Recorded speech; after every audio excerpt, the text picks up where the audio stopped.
फ्रीजा ने जब planet Vegeta destroy कर दिया था तब सारे सेयन्स खत्म हो गए थे सिवाय कुछ गिने चुने सेयन्स के, जैसे गोकू, वेजिटा, नापा, रेडिट्स। और आज की डेट में सिर्फ गोकू और वेजिटा ही प्योर ब्लडेड सेयन्स बचे हैं यूनिवर्स 7 में। लेकिन इसी यूनिवर्स 7 से एक प्योर ब्लडेड सेयन कोई और भी है और उसका नाम है टाबल। और जो सबसे इम्पोर्टेंट बात है टाबल के बारे में वो ये है कि टाबल वेजिटा का छोटा भाई है। तो आज की वीडियो में बात करेंगे टाबल की हिस्ट्री के बारे में, वो आज तक कहां रहता आया है, वो कितना ताकतवर है, वगैरह वगैरह। तो ये वीडियो सच में बहुत इंपॉर्टेंट होने वाला है, इसे पूरा जरूर देखना।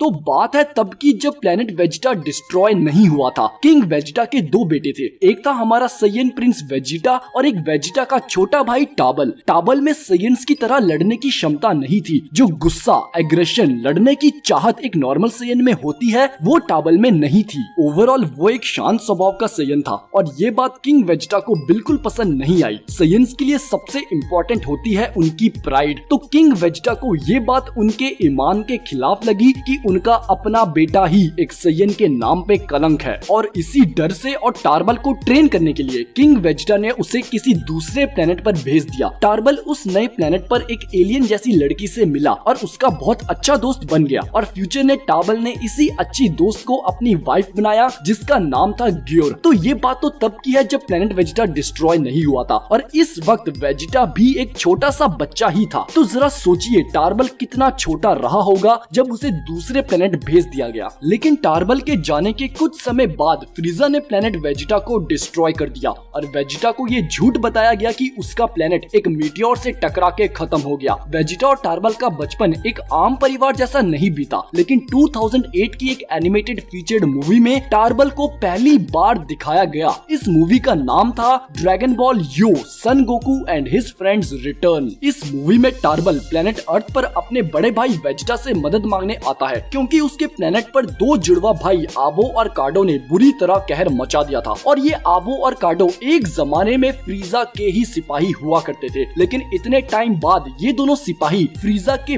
बेस फॉर्म जितने ही ताकतवर हो गए। इतने सालों बाद अपने छोटे से भाई से मिलकर वेजिटा को पता नहीं कैसा लगा होगा, क्योंकि वो कभी दिखाता नहीं जो वो अंदर से सोच रहा है। लेकिन टार्बल की बात सुनते ही वेजिटा झट से तैयार हो गया था मदद करने के लिए। अब एक सवाल ये उठता है कि ये जो एनिमेटेड फीचर्ड मूवी थी क्या वो कैनन स्टोरी का ही पार्ट है? तो मैं आप सबको बता दूं कि इस मूवी के दो राइटर्स हैं, एक है तकाओ कोयामा और दूसरे अकीरा तोरियामा। तो अगर इस मूवी की स्टोरी राइटिंग में अकीरा तोरियामा का नाम है तो हम ये नहीं कह सकते कि टार्बल एक नॉन कैनन कैरेक्टर है। लेकिन साथ ही साथ अकीरा तोरियामा के स्टोरी राइटर हो जाने से ये भी साबित नहीं होता कि टार्बल एक कैनन कैरेक्टर ही है, क्योंकि हम कैनन उसे मानते हैं जो कि ओरिजिनल सीरीज में दिखाया जाता है। तो कंफ्यूज होने की कोई जरूरत नहीं है दोस्तों, क्योंकि टार्बल एक कैनन कैरेक्टर ही है, उसका ओरिजिनल स्टोरी से पूरा वास्ता है और इसका 100% प्रूफ आपके सामने है। तो जब लॉर्ड बीरस पहली बार अर्थ पर आए थे तो उन्होंने सुपर सैयन गॉड की कुछ बात की थी। शेनरॉन की मदद से सबको ये पता चला था कि जब 5 सैयन्स अपनी ताकत एक सैयन के साथ मिलाते हैं तो एक सुपर सैयन गॉड का जन्म होता है। लेकिन इस रिचुअल को पूरा करने के लिए एक सैयन की कमी पड़ रही थी। तब बुल्मा ने वेजिटा को कहा था कि तुम्हारा कोई भाई वगैरह नहीं है क्या, उसे फोन करके बुलाओ। और तब वेजिटा ने कहा था कि मेरा एक भाई है पर वो किसी और गैलेक्सी में रहता है और मुझे वहाँ का एड्रेस नहीं पता। तो वेजिटा ने ये साफ साफ कह दिया कि उसका एक भाई है और अकीरा तोरियामा उस मूवी के स्टोरी राइटर है जिसमें टार्बल को दिखाया गया था। तो यहाँ से ये साबित होता है दोस्तों कि टार्बल नाम का एक सैयन सच में यूनिवर्स 7 में ही कहीं पर है। अब आते हैं टार्बल की एबिलिटीज पर।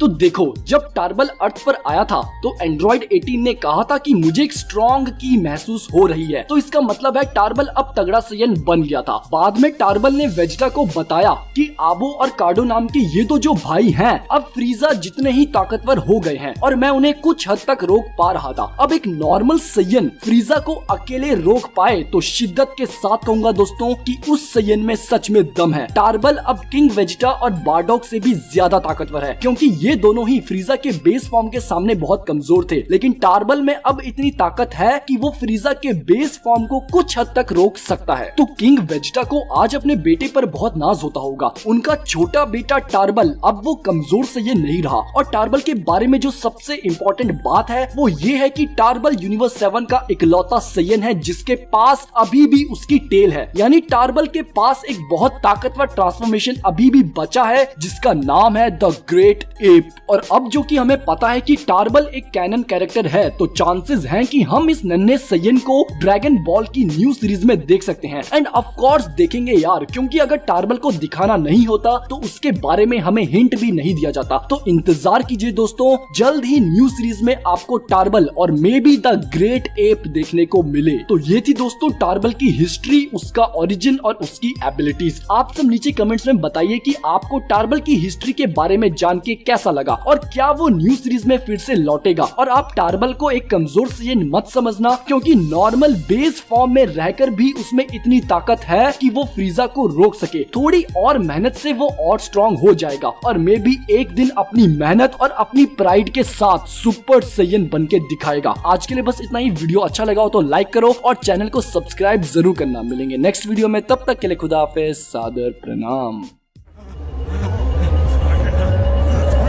It's him! Frieza! Lord Frieza! We salute you, sire! Yeah, long live Lord Frieza! Long live Lord Frieza! No way! You've lived long enough! Actually, it's been too long for my taste.